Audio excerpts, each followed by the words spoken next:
This is the lecture for Anke Gheaus's The Challenge of Care to Idealizing Theories of Distributive Justice. So the first topic is on page 106. It's the first page of the actual article. She has this sentence, for the sake of simplicity, I focus the argument on the impact of the care we receive early in our lives, from parents or parenting figures. However, some of the points I make also apply to other kinds of close relationships that involve caring, such as those we have with lovers, spouses, friends, as well as sometimes with teachers, medical caregivers, priests, therapists, and even strangers. So it's very good to keep in mind this sentence as you read the whole article. It's easy to kind of forget that she's limited herself just to parents and parenting figures, to early childhood life. So throughout the article, she's really only going to be talking about this. She's not always going to remind you that she's only talking about this. And as she says, some of the points she makes apply to other contexts. But just remember, this whole article is in the context of parenting figures in early childhood. So everything she says is primarily about that. So don't forget that.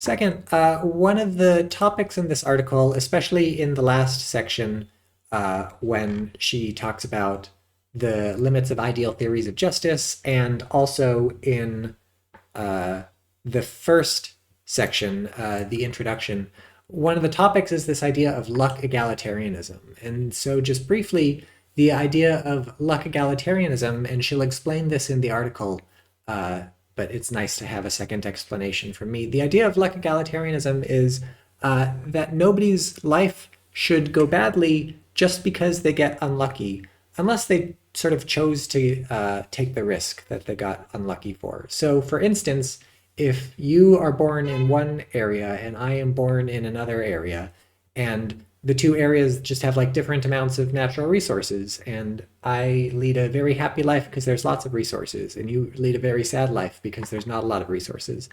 The luck egalitarian says, look, the only reason your life is going worse than my life comes down to unchosen luck. Nobody chooses where they're born. It's just down to luck. And so what we should do is sort of make people equal with respect to things that are just a matter of luck. So with respect to how well your life goes and my life goes, maybe we should take some resources from me and give them to you so that we're more equal instead of me doing better than you. And so the idea is broadly like everyone should live more or less equal lives. Or typically what they say is everyone should have the opportunity, equal opportunity to live a good life. Nobody should have more opportunities because they were born a certain gender or a certain race or a certain caste or a certain religion or something. Society should not be set up to systemically favor certain people just because they get lucky.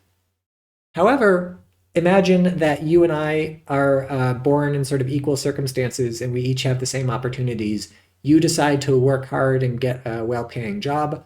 I decide to sort of go live on the beach and surf all the time and have fun. And then now you end up having lots more money than me. The luck egalitarian says, well, this isn't down to just like bad luck or something. I didn't get unlucky. I'm not poorer than you because I sort of was born the wrong way or something. I'm poorer than you because I made a choice to spend my time hanging out on the beach. So I didn't get unlucky. I just ended up poorer for other reasons. So they would say, we shouldn't tax you, the richer person, to give me more stuff and make us equal if I made a choice to become sort of less than you. And similarly, sometimes I can make a choice and get unlucky and become worse off than you. So if I take all my money to the casino and I bet it in a poker game and I lose my money, and I have less money than you now, the luck egalitarian says, well, that is down to luck, but that was sort of like chosen luck. You chose to go to the casino. And so it is your fault that you sort of lost your money, Professor Danny. So again, we shouldn't tax you, the richer person, to give me some money to make us equal. So that's luck egalitarianism broadly, the idea that we should sort of equalize the effects of unchosen luck. Often it's called like brute luck. It's just like brute in the sense that there's sort of no reason for the luck that can be attributed to the unlucky person. It's rather, it's just random, or it's something about how society is set up, some of the circumstances in society that's making me less lucky than you, or you less lucky than me. So that's luck egalitarianism. A fun little fact about it is that we've seen two people who have a lot to say about luck egalitarianism in this class, Arneson and Anderson, the two authors we read for the democracy section. But, in that democracy section, they weren't talking about luck egalitarianism. They were talking about democracy. But in lots of other writing, Arneson defends luck egalitarianism and Anderson attacks it. And we don't get any Arneson in here, but we do get a little bit of discussion of Anderson in this article, one of her arguments against luck egalitarianism. So that's just an interesting little fact. Next, and kind of on this topic, this sort of like ideals of justice and ideal theories of justice and luck egalitarianism, but theories of justice more broadly. So another topic that this article discusses, especially in the conclusion, is about ideal theory in justice. And we've seen ideal and non-ideal theory before, and we're going to see more of it in the future. This is a topic about which feminist political philosophy has a lot to say, and that's one of the reasons it's coming up in this reading, and then it's also going to come up in our next reading, which is sort of to some extent focused on this topic. And so it's worth thinking back to what we've seen about ideal versus non-ideal theory, which is not just coming in the Jagger reading on in our next meeting, but also we've seen it in Rawls. Rawls has this sort of ideal theory, and we also get in Rawls a kind of like definition of what ideal theory is for him. We've seen it in Sen, who says you don't really need an ideal theory to think about justice. It's not useful to have an ideal theory to think about justice. We should have this sort of comparative theory. And we've also sort of seen it in Estland and Williams. Estland saying it's totally fine to have a like very idealistic, a very utopian kind of theory. There's nothing wrong with that. And then the kind of like opposite version of Williams, the realist thing, which is that like, no, we shouldn't have like ideal theories. We should have theories that start with practicalities on the ground. And any theory that doesn't start with that is just not a good political theory at all. So it's worth thinking back to what these people say about ideal and non-ideal theory. To remind you a little bit about Rawls, the way Rawls seems to understand ideal theory is the idea of like everybody going along with the requirements of justice, more or less, like people are doing what they ought to do. And so that's how he characterizes ideal theory. But there's also other stuff in Rawls that is like ideal, like he's imagining, like, look, let's just imagine it's a closed society with nobody entering or exiting or whatever. That's kind of like an idealization. It's not ideal in the sense of being like, oh, it's so good, it's such an ideal, but it's an idealization in the sense of like it's unrealistic. It's sort of abstracting from reality. It's an ideal, an idea kind of picture, not a sort of practical one.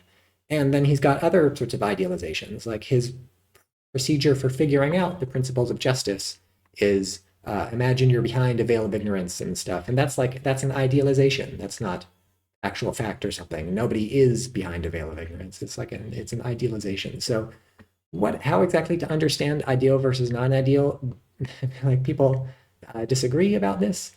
The way Sen is understanding ideal versus non-ideal is that like an ideal theory is sort of describing a perfect society or the best society or the most just society. That's a little different from Rawls. Rawls says his ideal theory is describing a society where everybody follows the rules. Now, of course, if the rules are also like the right rules, then you have like an ideal society in Sen's description, like a perfect society. But, for Sen, it's not about following the rules. That's not what makes an ideal versus non-ideal. It's about like, imagining the best possible society. For Sen, that's what ideal theory is. And then non-ideal for Sen is looking at actual problems in the real world and saying, oh, well, this society is worse than this society, or this solution is better than this solution, without some picture of like the best or the perfect society. And then Estland seems to be operating with something similar to Sen's idea of ideals. Like Estland is like, the ideal utopian society is like a really good society. Everything's going great. He also doesn't really talk about everybody following the rules, except in the sense that he cares about whether it's possible for people to follow the rules. He thinks like, as long as it's possible for them to follow the rules, then that's fine. If it's impossible, maybe that's too utopian. And then Williams, finally, for him, ideal seems to be like, it's not actually happening. Like we have to start with an actual society for Williams before you can do anything else. And so non-ideal theory starts with an actual society. I guess ideal would start with a hypothetical society or something. and Williams thinks the ideal version is useless. It's not even political theory. So that's just to sort of raise this topic. We'll think more about it when we get to Jagger, but it's worth keeping in mind as you read this article.